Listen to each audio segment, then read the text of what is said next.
Okay, everybody. Hope you had a good lunch. Welcome back for our session. Welcome for our next session. We are going to have a good discussion on how to make the climate contracts work, and we have something to celebrate. There are new cities becoming part of our family. They deserve some recognitions for that. Before that, I'm really curious who we have in our audience. So let's see if this still works here. So many people from all over Europe joining us. Hello, may I ask you? It's a microphone. Who are you?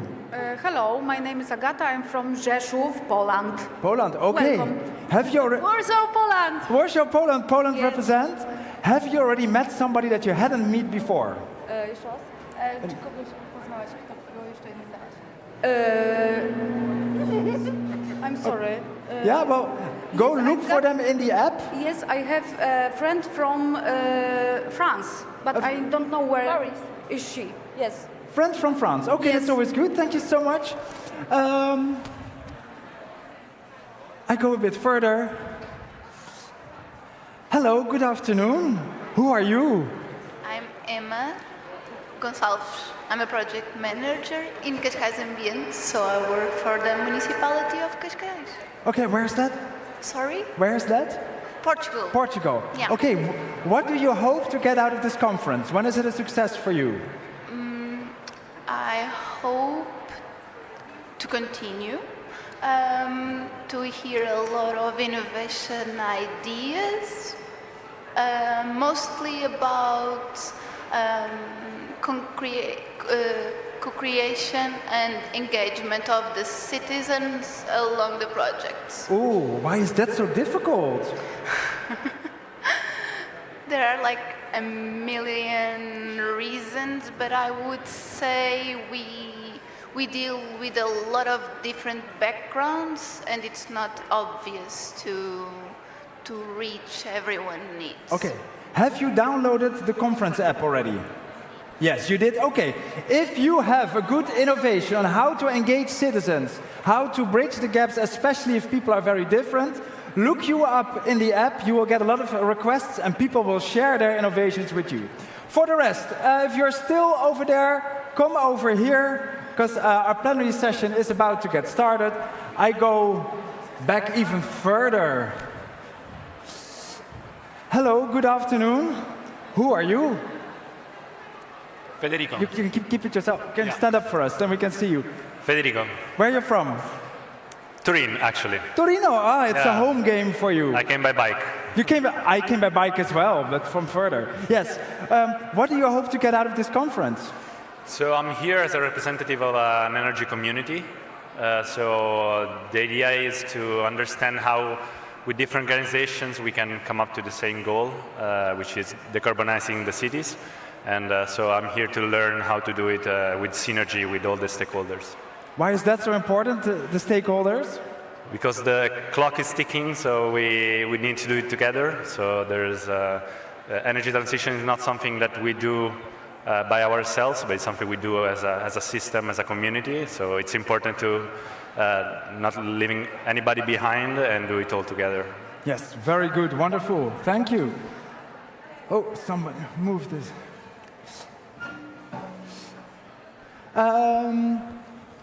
Some people are taking pictures. Hello, good afternoon. I'm sorry to interrupt your conversation. Who are you? Apurva Singh from the NetZeroCities consortium. Okay, and what do you hope to get out of this conference?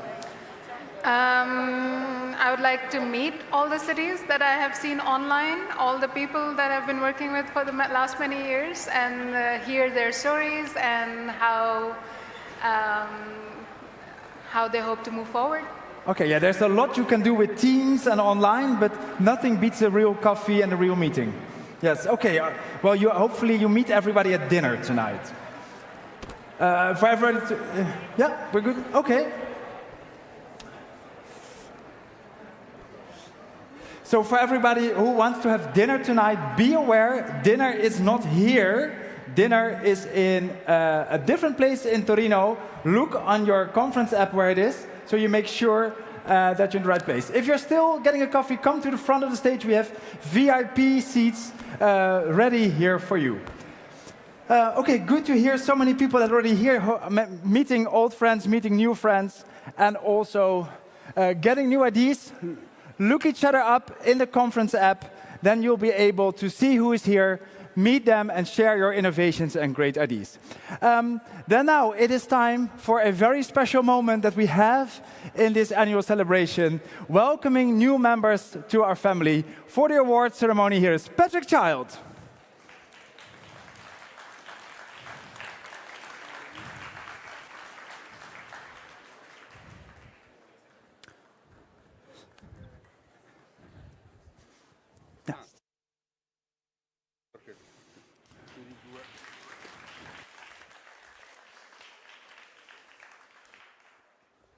Well, good afternoon, everyone.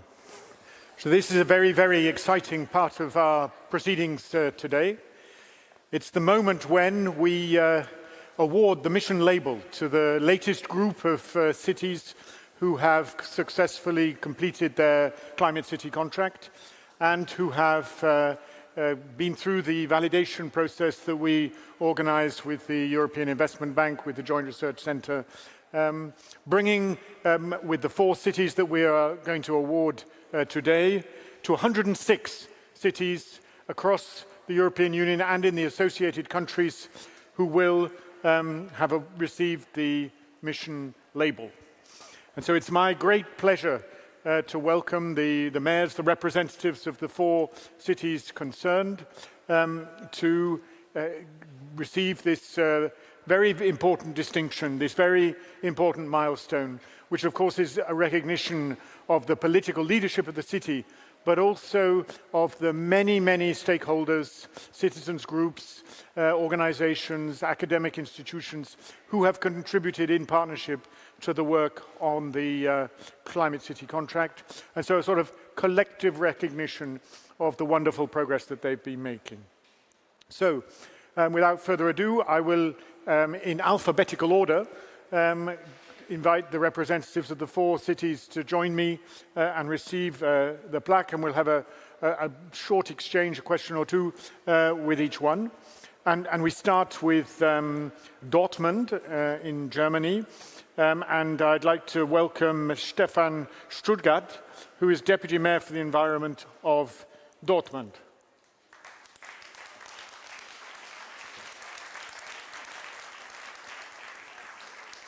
Welcome. Thank you. And now, do you have a microphone? Oh, yeah, perfect. Okay, good. Because I have a question for you. Yes. And Dortmund, I think, stands out as a city which has really made extra efforts to put citizens at the center of the work you've done, really at the heart of the Climate City contract. And I wonder whether you could share with us, your inspiration for that. What was the moment when you realized that this sort of bottom-up approach of citizens' leadership on things like the balcony solar panels or the community energy cooperatives was the right way to go? Yeah, for me, the decisive moment that we realize is when people are no longer talking about the need of thermal transition, but rather they realize to contribute to pay for it and to integrate their own actions to gain a successful thermal transmission. And people started sharing their experiences in their own communities, in sports clubs, in their families, in their residents associations, and the mindsetting has been shifted from skepticism to initiatives. Wonderful, great. So here we have it. I get the right one. Yeah. So, congratulations. Well done.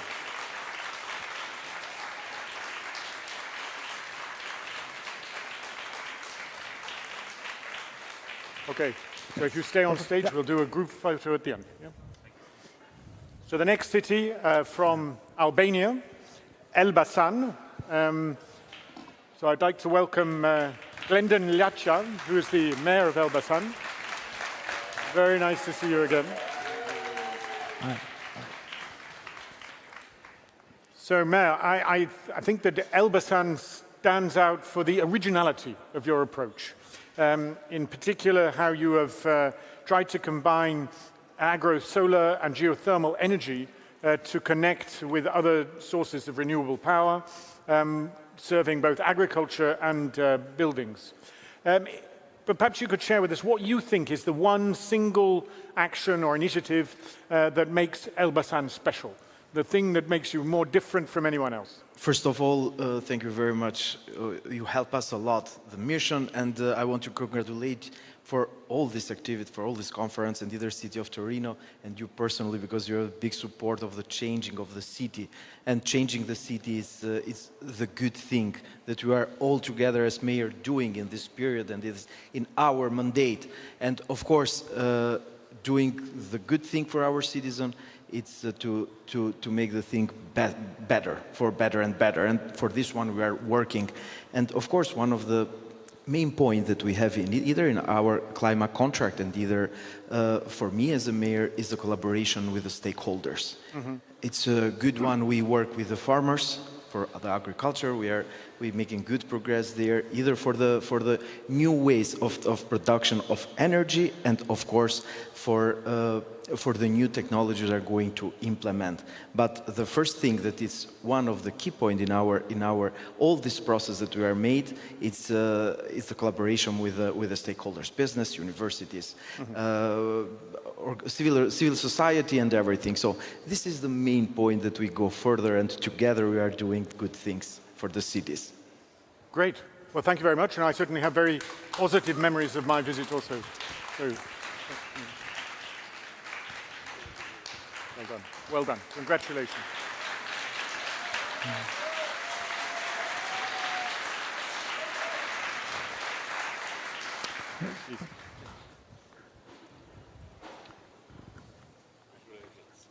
So now we stay in the Western Balkans, but now to Montenegro. And I'd like to welcome Sasha Mujovic, the mayor of Podgorica in Montenegro. Nice to see you again.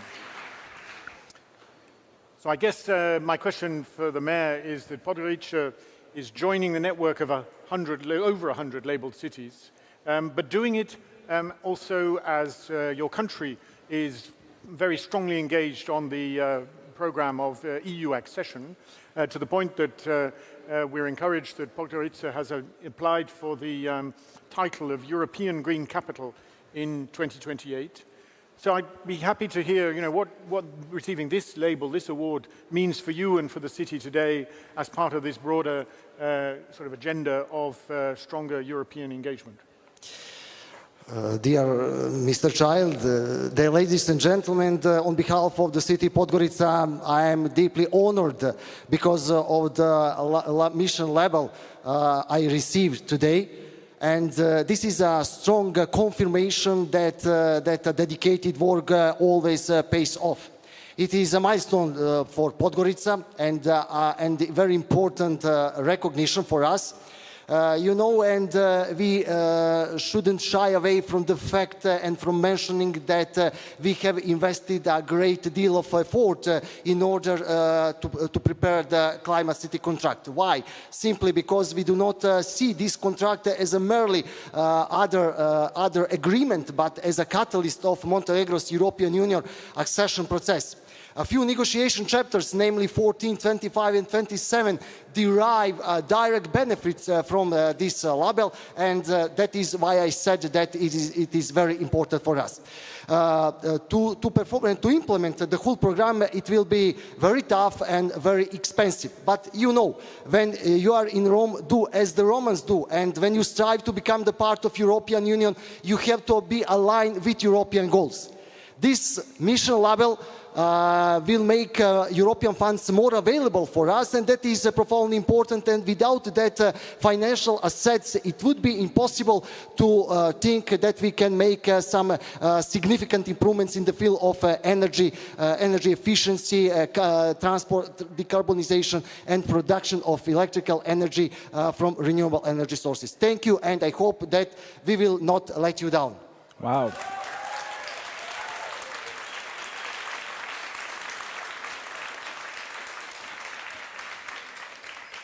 Thank you very much. Please. And so our fourth city today, still in the Western Balkans, in Bosnia-Herzegovina, is Sarajevo. And here we have two representatives because the city has come together in a very strong and rather unique coalition of the different regions. So we have Nihad Uk, who is Prime Minister of the Canton Sarajevo, and we have the Deputy Mayor of the city of Sarajevo, Predrag Puharic. Please.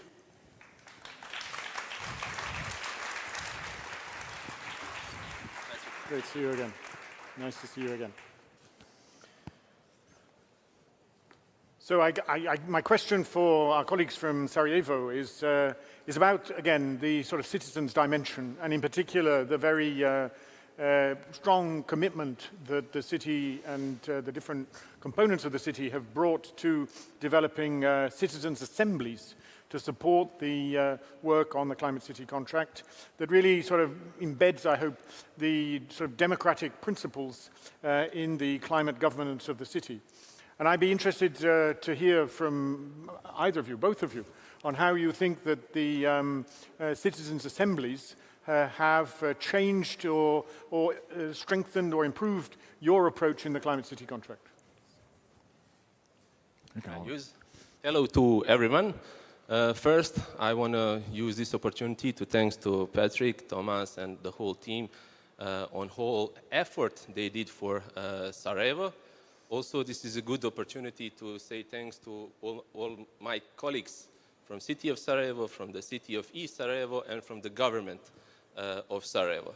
Regarding your question, it was really a nice way to make communications with citizens, and it improved our quality of making decisions.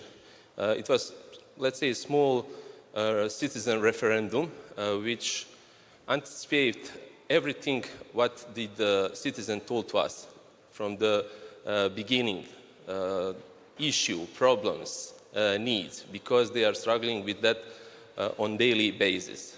That's from one hand. And from another hand, this kind of communications with citizens, it's reducing the gap.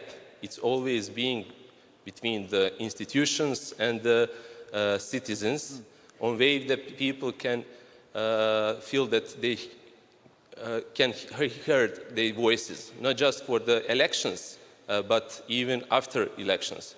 So I'm proposing to everyone to use this kind of communications with citizens. I know for people who is from executive government, it's hard because you need to find finance, which is the problem smaller than the time which you need to invest in this kind of communications.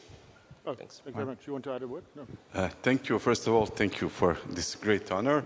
And my first thing is to congratulate the citizens of Sarajevo, East Sarajevo. But regarding the Citizens' Assembly, it was really educational for both sides. Mm-hmm. First of all, the citizens were very happy, as Prime Minister said, to have somebody hear them, to have somebody listen to them, not just before the elections, but during the year. And also, what we learned from them is also what sometimes priorities that we think are the most important one is not always the same, but we get to the same level. Like for example, for us from the different levels of government, for example, air pollution is one of the biggest issues in Sarajevo, but citizens also show us that, for example, the protection of of water sources is very important to them. So, and keeping that water available to all of citizens on free basis and that kind of thing. So, so we, as I said, we learned a lot, and I think it's a great way of engaging your citizens and citizens engaging with the government. Good. And it's a great point you make about the interrelated nature of the different dimensions of both environment and climate policy. But look, thanks. Congratulations. Thank you.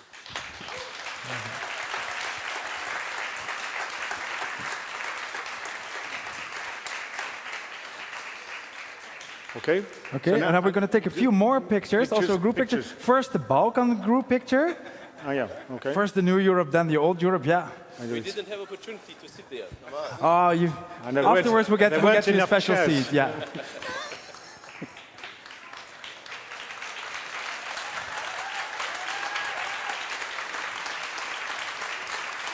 Yeah, and I see we have the pictures. Come join them and be with the whole group together.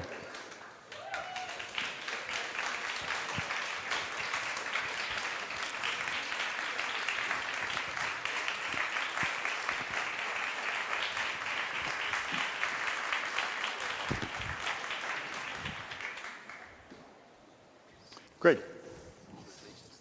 Thank you all very much. Well done. You're staying, huh? I will. Okay. Let's continue with the further discussion. Thank you so much. Okay, so now we have an opportunity to discuss with a few mayors, representatives of the cities, how the process of preparing, signing, endorsing their climate city contracts has impacted on the lives of the cities and of the political realities. So I'm very, very happy to welcome on the stage Glendon Ilacha, the mayor of Elbasan, who we just saw, Yanis Armetiftis, the mayor of Limassol,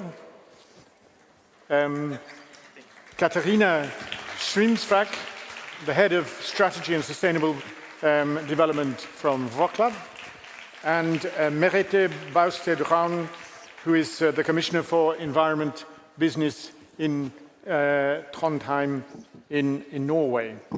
So what I'm going to do is I'm going to start perhaps by asking the panel to share one specific achievement or key lesson that they take away from their Climate City contract implementation in a very sort of short soundbite of 90 seconds.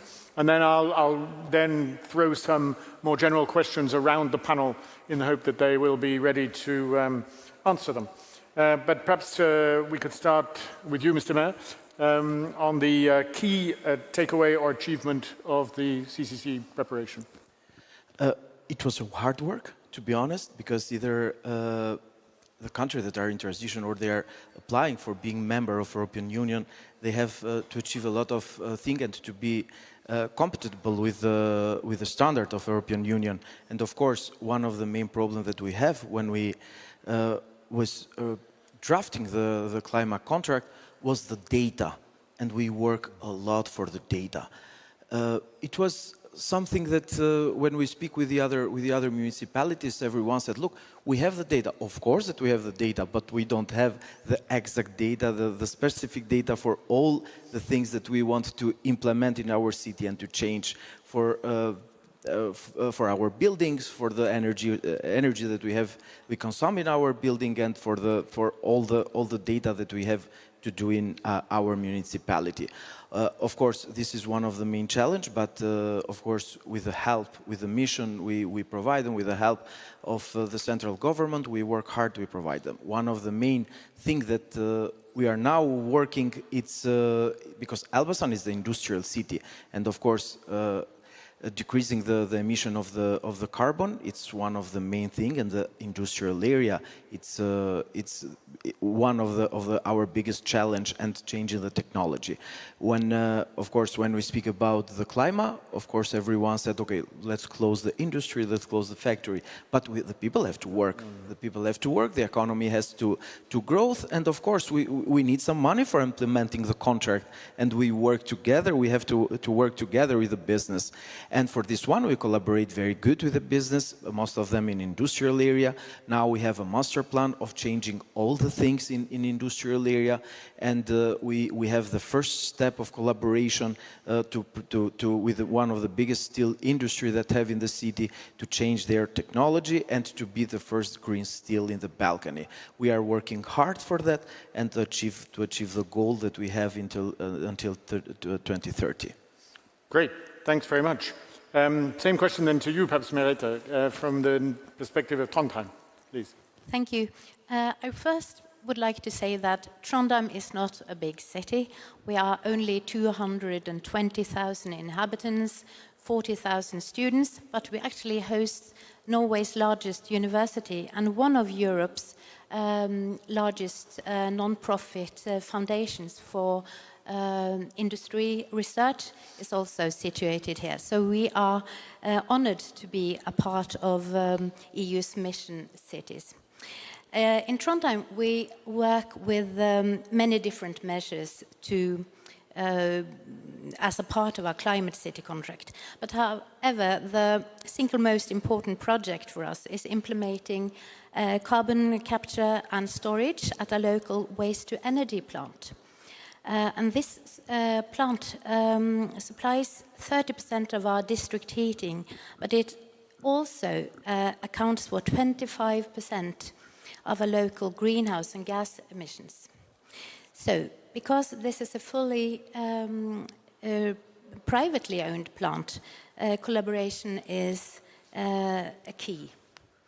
So for several years we have worked closely with the owners and research institutions, as the one I just mentioned, to drive this project forward. So we have concluded a 2-year project funded by NetZeroCities, and this gave us an understanding of the gaps that are currently preventing a viable business model. Okay. So currently we are focusing on making this bankable. Okay. So this is the key lesson for us, that neither the plant owner or the city can solve this alone. So we really need all levels to work together, and both locally, nationally, and also with EU. So only by alleging these levels we can push large-scale projects like this from plan to reality. Great, thanks a lot. I'd like now to come to Yanis from Limassol. I know you're the Cypriot presidency at the moment, and you had a very successful event in Limassol a few months ago. But perhaps you could share with us your sort of standout achievement or sort of lesson from the Climate City contract. It's okay, just talk. Now in 2 years that I'm as a mayor of Limassol, actually I'm leading all this effort through committees that we establish in our municipality, and we don't see the Climate City contract as just a simple a political initiative. For us, it's a way how to transform the city. That's why we engage, we place a strong emphasis on building consensus across political groups, academia, municipal services, business and civil society. And actually we are focused on going from the strategy, go to direct to mature projects with topics that has mattered to the citizens, such sustainable mobility, urban resilience, economic competitiveness, quality of life. Limassol has a lot of problems with traffic. 92% we are depending on cars. We have very few proportion of green areas. And so as a coastal city, we focus on a lot of other problems. So we coordinate a visible pipeline with projects in order to get emphasis with measurable targets. Great, thanks a lot. And Katerina, same question for you from Wrocław. Last but not least, I will show you four crucial things for us. First of all, we have our climate neutrality roadmap. We know what to do. Second thing, we put our climate goals into a long-term strategy that was held in autumn, Wrocław strategy in perspective of 2030. Third thing is that regarding that 55% of greenhouse gas emissions in Wrocław come from buildings, which are mostly energy and heating systems. We established a partnership with energy and heating companies, which are mostly national and private companies, and they are obliged to decarbonize their systems in perspective of 2030. That's why we have so-called decarbonization table by the mayor of Wrocław, and we cooperate on a very operational level, and it's very fruitful because meeting their climate goals, we meet our climate goals. And fourth thing is that we set a green building standard, which is the set of very concrete criteria for new buildings and deeply retrofitted buildings from 6 fields: energy, greenery, rainwater management, sustainable mobility and solution for handicapped, circular economy and nature protection, and so-called 15-minute cities. And this is for us a kind of leverage, because we are sure that new buildings and those deeply retrofitted will have a strong impact on reducing greenhouse gas emissions and not be the reason of negative impact on it. And what is important, this is obligatory for municipal investments, but we invited private investors, developers, to use it, and they are very eager to do it. So this is very impressive for us. And as far as I know, NetZeroCities Consortium is going to hold their meeting in October in Wrocław. So we are open to show you our lessons learned. Great. Well, look, thanks very much for that first round. I've now got a sort of challenge ahead, which is I've got a lot of questions around a few main themes, and we'll see in the time available how far we can get with that.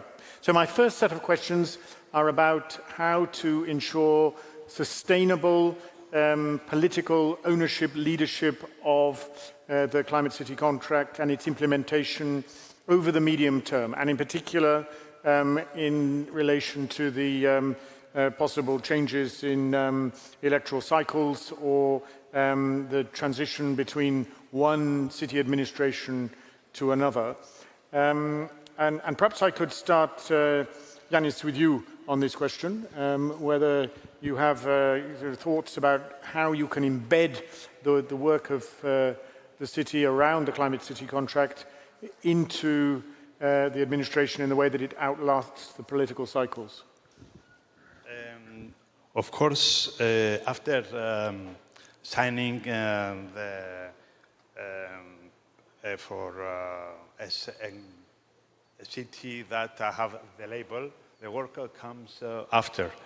And actually, what I understood is for these 2 years is the willingness to the transition in consistently and make, of course, difficult decisions and integrate climate neutrality into everyday governance. Political leadership means actively promoting the vision of climate neutrality as a city-wide development opportunity rather than an environmental obligation. It also means ensuring that all the climate considerations are reflected in investment decisions, urban planning, procurement, mobility, policies, and municipal operations.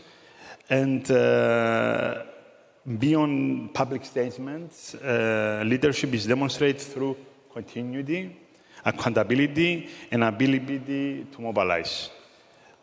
So a lot of important work has to do with engage the local stakeholders and positioning our city with these European networks and collaboration. We have discovered with the panels previously, matter of financing is one of the obstacles that we have to have the solution. Actually, the communication with the central government actually is other essential thing. And as municipalities, in order to have the capacity to mature projects and going forward. Okay. Next steps. Thanks a lot. Merete, perhaps you want to take the same question. I think this is a very important question, by the way, because, you know, political winds are maybe changing more now than some years ago. So in Trondheim, our climate city contract is based on our energy and climate plan, which is actually adopted by a wide majority of a city council across the political spectrum.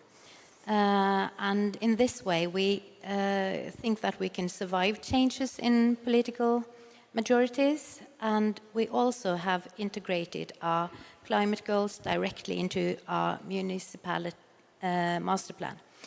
And also very important is that we have a climate budget, and that has been dedicated and integrated in, actually it's the first chapter in our annual financial report. And the status over our climate measures is continuously and annually reported throughout the year alongside our economic performance.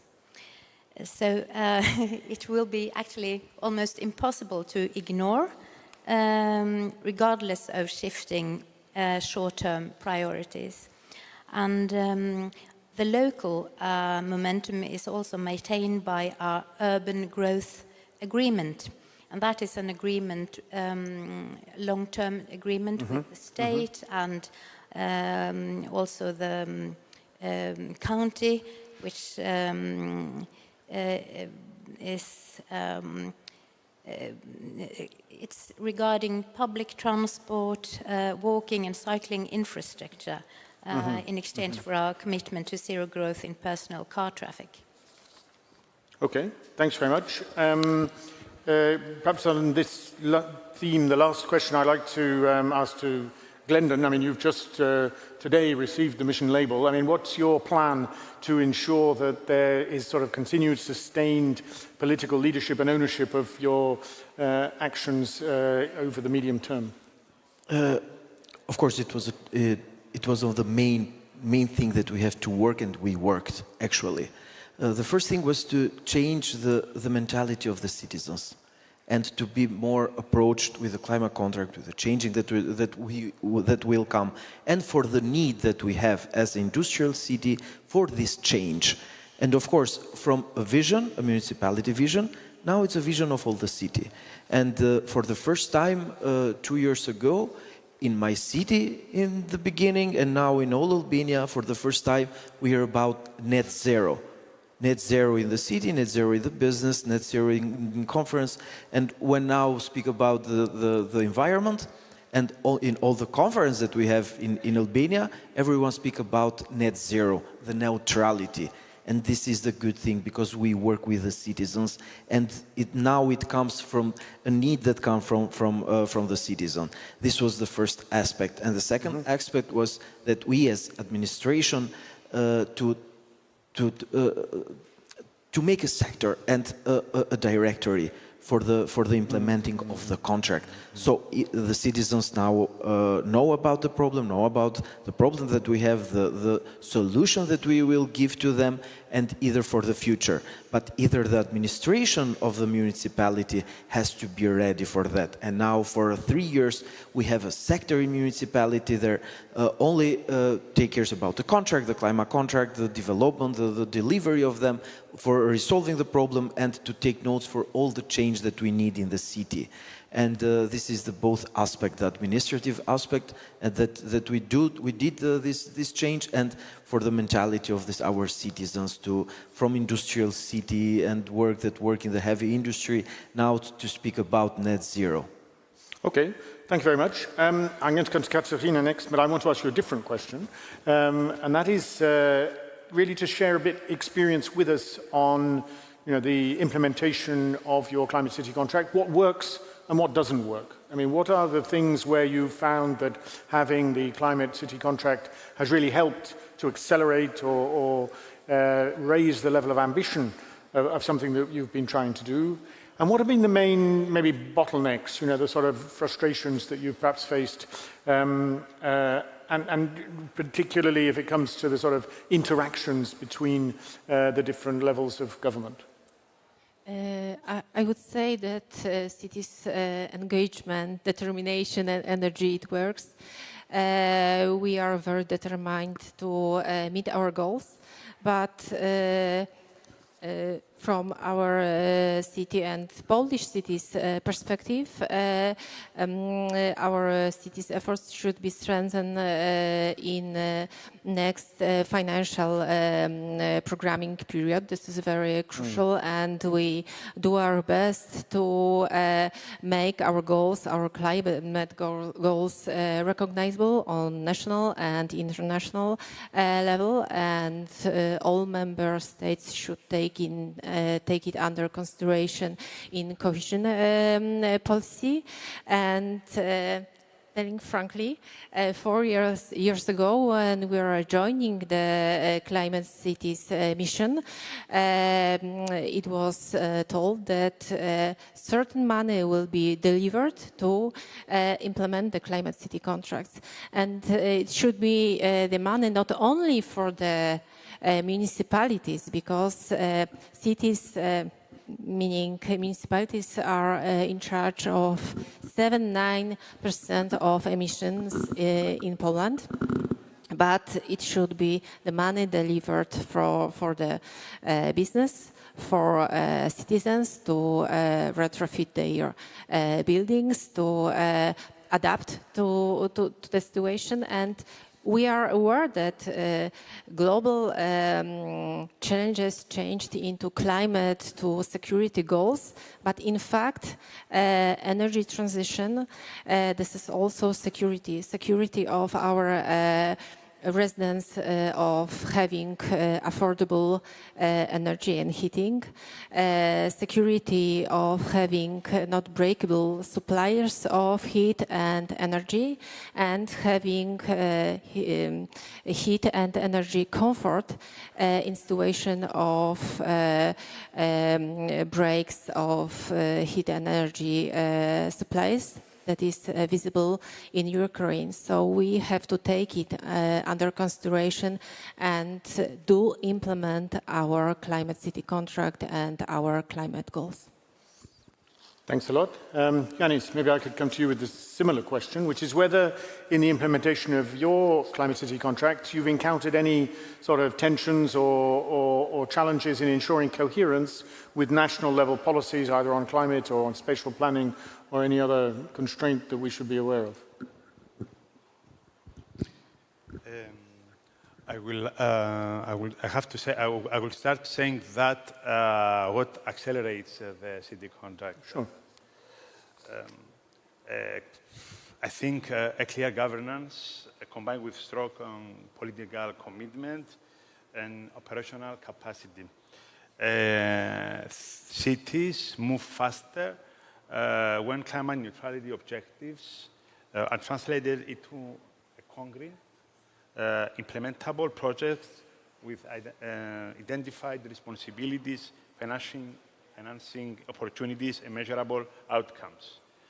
And as I said before, ecosystem and a collaboration is working together when all the authorities, local authorities, can communicate, business, academia, and civil society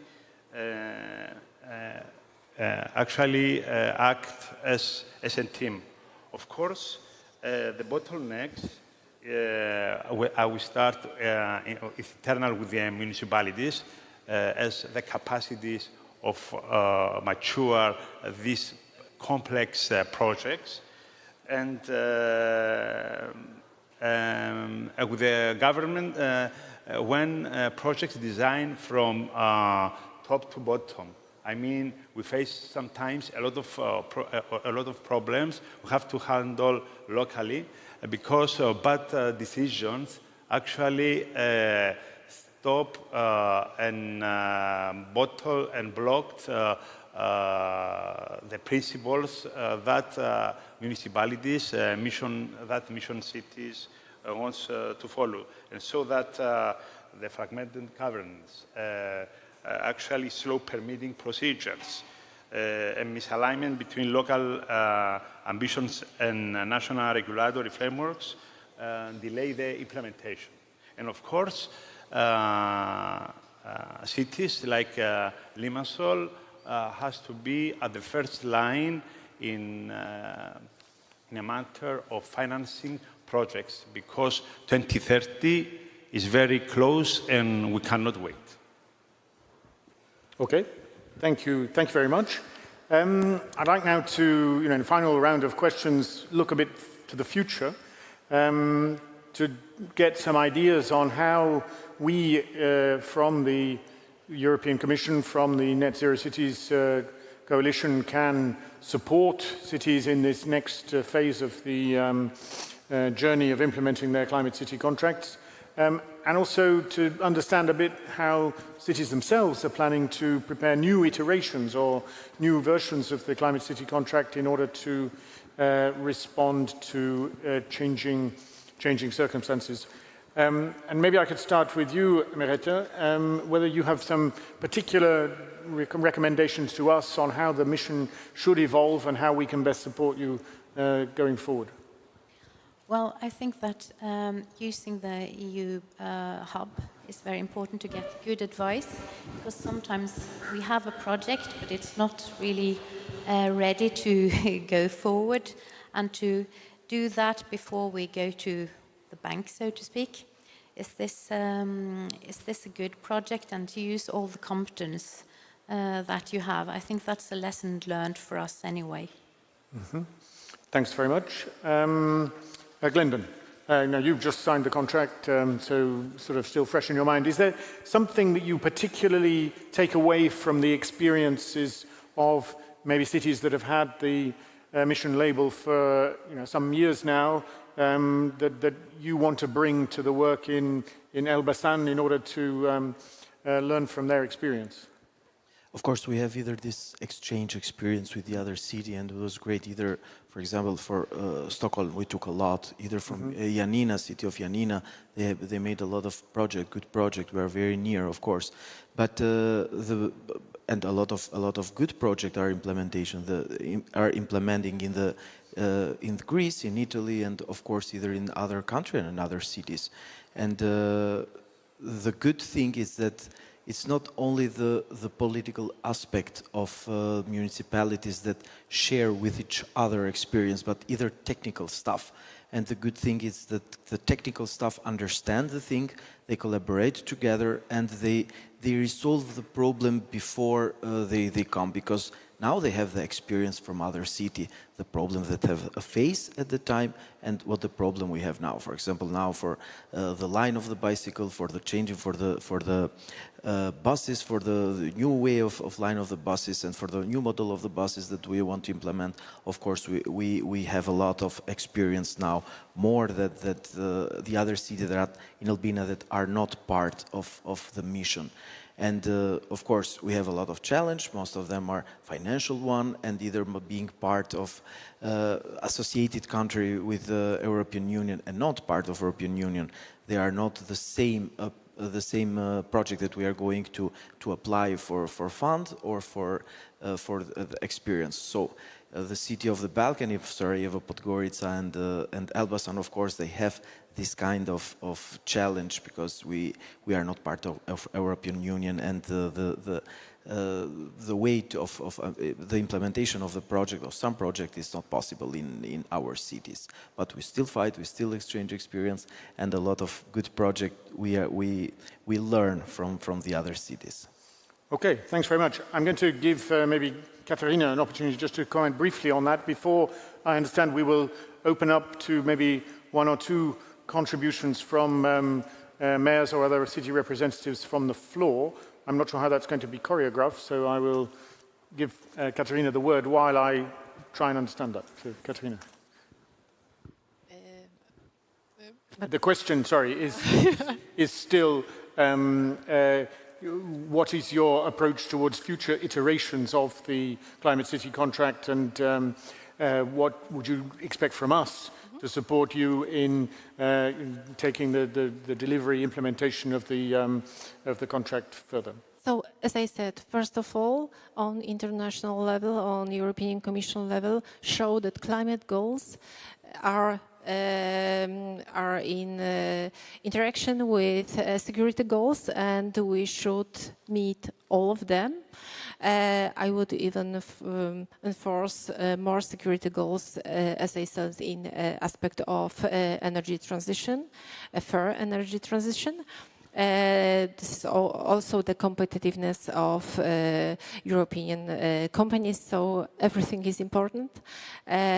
The second thing, next period financial programming. This is very important because now this is the time when we discuss what we'll spend the next perspective, financial perspective money for, and this is very important to sign the money for implementing our Climate City contract goals, to be sure that it will be delivered. So I count on international policymakers to strengthen this city voice on international level. Thank you. Okay. Well, thank you very much. Thanks to all of the panel members, but I would like to involve a bit now the audience. So I don't know whether there are any volunteers, but we need to give a microphone, do we? You're going to throw that. Wow, that's... Okay, well, Rogier, you're the chief innovator in terms of conference moderation. Go for it. Do we look for volunteers, or should I pick a volunteer? Well, pick a volunteer if you think you've got one prepared. I'm going to pick a volunteer. I saw you listening very intensely. So the question is also for you, what can you share of your experience of developing and implementing a Climate City contract, and looking to the future, how can you best get support from us in enabling the mission to sort of last beyond the political cycle? I think this is a huge opportunity to our city to convince the inhabitants that they have changed their mind, and they have to think differently. And it is also a good opportunity to evaluate the city in green. And if you were European Commissioner for a day and you could do one thing to support your city better, what would you do in your one day as European Commissioner? If you would be the European Commission for one day, you can do one thing to help your city better. What would you do? It's a tough job. Yeah, make more green in the city instead of asphalt surfaces and plant trees and so on. Okay, maybe we'll make room for that in the next budget. Who else has I can say a request to the Commission? Yeah, this is your moment, your Santa Claus wishing list. If you were Commissioner for a day, what would you like the Commission to do more or less? What help do you need more, or which things you need less of? It's difficult. Ah, here's a volunteer. Okay, maybe we could hear who the volunteer is. Who are you? The volunteer is Evelina from Gävle in Sweden. And when I was listening to Trondheim, I understand that we have the same problem, that there's a lack of market for CCS solutions. In Gävle, we're also looking into that, but there's not a market, and we need the European Union to create this market, to make incentives so we can sell these carbon credits on a market. But the market is non-existent at the moment, and that's a huge problem. Okay, let's create a market. Yeah. Are there more? One last volunteer. One last volunteer. I think you are a volunteer. Sorry. No, you're one here. not a volunteer. I think you are a volunteer. Yeah, you don't have a request. This is your moment for a request to the Commission. Apparently, Commissioner is a more difficult job than you would think. May I make you a volunteer? No. Also, there are really few volunteers. Yes. Was that a hand? No, there was almost a hand. Yeah. Patrick, I don't think we have any more volunteers.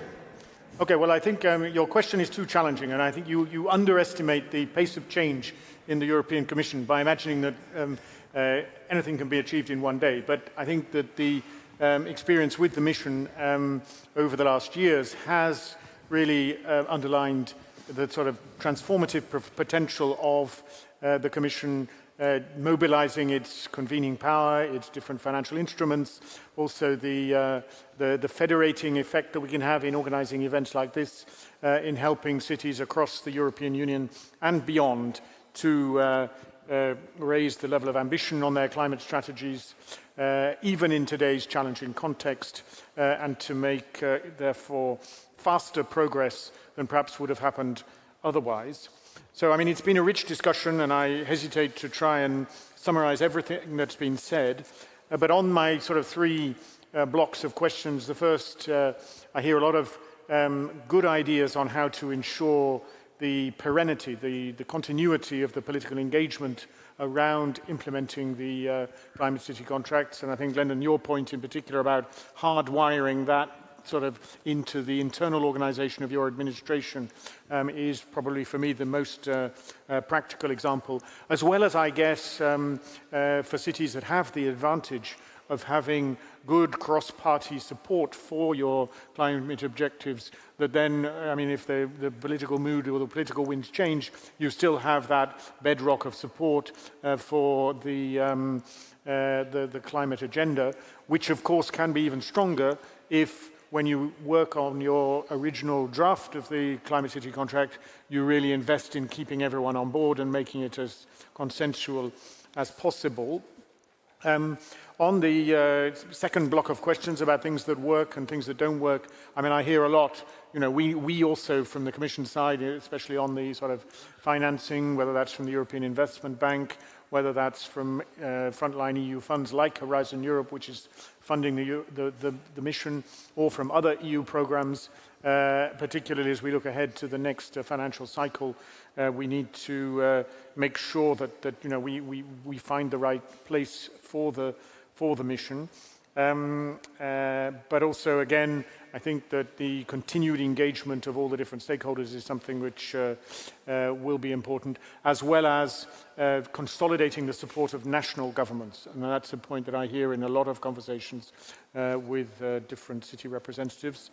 And for the way ahead, I think that we do need to think how we work together on helping you to update the Climate City contracts, bring new innovations, iterations, and things that you know, we can help also the cities that have more recently received the mission label to connect with the other cities that have been more advanced journey so that we can learn lessons and all move forward as quickly as possible together.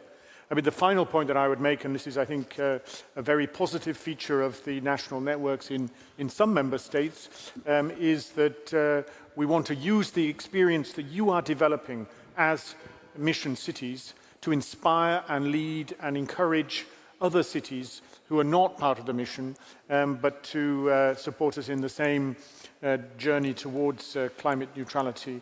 And I think that that's something that we should further develop as we look to the future. There are many cities out there who are part of national networks or who come to us and say they want to benefit from the support of the mission, and we need to explore ways of doing that. So with that, I conclude this part of the panel. So thank you very much to the 4 panelists for your open and constructive contributions. And let's give them a round of applause.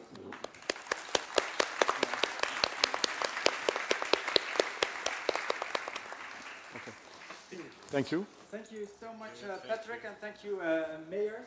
And if I was commissioner for a day, I would done by lunch, more or less, I think. There's so much I had to do. Free trains around Europe, more trees everywhere, bicycle lanes, yes. I think those things are all good. We do a lot of tree planting, and I think the point that our final volunteer made about connecting the climate agenda with strategies on nature, green spaces, and things that contribute positively to the quality of life of our citizens is a really important message. Now, Roger, my script says that the next thing that we're going to do is that we're going to congratulate a group of cities who have had their climate city contracts for a while and who have recently presented an iteration, so a new version, an updated version of their climate city contract, and we want to recognize the progress that they have made. And I'm hoping that that's going to come on the screen. Yes. Excellent. So we have Barcelona, Limassol, Madrid, Malmö, Sevilla, Valencia, Valladolid, and Vitoria-Gasteiz. This is a test of my Spanish pronunciation. So congratulations to all of those cities for this sustained and continued commitment and for updating the work that you've been doing. Let's hope that with this renewed political commitment, you can go even further and faster in the work that you're doing. The next group of cities that I want to acknowledge, and this is a new dimension for the mission, but I hinted at it a moment ago, and that is what we call mission-minded cities. So cities that are not part of the mission formally, but cities that are keen to be on the journey with us. Cities, therefore, that have come to us with a voluntary climate city contract to show how they intend to progress towards climate neutrality by 2030, where we have, of course, not been able to integrate them fully into the work of the mission, but we've nevertheless brought our resources to support the analysis and sort of critical evaluation of the city's progress and the plans that they present.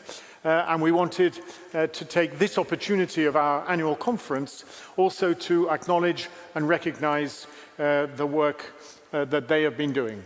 And those cities are Bilbao, Constanza, Lassi, and Wildekerns. So a first group of cities. And I very much hope that when we're standing here next year, well, not here, but some other place, still not announced, I think, we will be able to welcome more cities into this family of like-minded mission cities that are ready to support us in our work. So I think with that, Roger, that's the work that I had to do for this second plenary panel, but I can hand things back to you. Well, thank you so much, Philip, and thanks so much for a very insightful session. Thank you so much. Thank you. And Beautiful to see this list growing and growing. There was a challenge to get here as sustainable as possible. Who came here without using an airplane? Ooh, that's a lot. Who came here with only consuming CO2 from the food you eat? Oh, that's a bit less. Okay, well, even I didn't do it. Some people did a lot of work to make it possible to be the ambassadors for sustainable travel. Can they stand up? Can we see them? Anna, Martin, Emily, and Mats, where are you? You deserve a big round of applause for inspiring us all. Thank you so much. I hope you inspired a lot of people to do, not only make it without CO2, but I took a 5-day detour through the Langa. I had a lot of wine, a lot of exercise. I actually really enjoyed my travel much more than flying here. Piemonte is beautiful. A few very practical issues. If you can't find your parallel room, look on the back of your badge. There's a map of this place. If you still can't find it, then look at the people with the red key cards. They know everything where is in this building. Second, if you go to a session that is full, we get really in trouble with the fire department if we overcrowd the rooms. So then you're just too late. Go find another room. Every session is fantastic, so find one where there's still place. In this room, there's definitely place. From 5:30 to 6, visit the marketplace. In the Sala Duomo and the networking lounge. There's so much to discover over there. And tonight there will be dinner, but dinner is not here. It is in the Combo. Google Maps or OpenStreetMap if you don't want to be dependent on US tech companies. And look for Combo. It's on the other side of the city center near the river. That's where we have dinner at the Italian time of 8 p.m. If you don't have this blue bracelet, there is no entrance and no food for you. So make sure you have your blue bracelet. Having said that, I hope to see you tomorrow morning when we're going to talk about where do we find finance and how can we make our projects more bankable to make all these investors hungry to finance your projects. And we want to wrap up and hear what you take home from this conference. For now, have a good afternoon session and see you at dinner and tomorrow morning.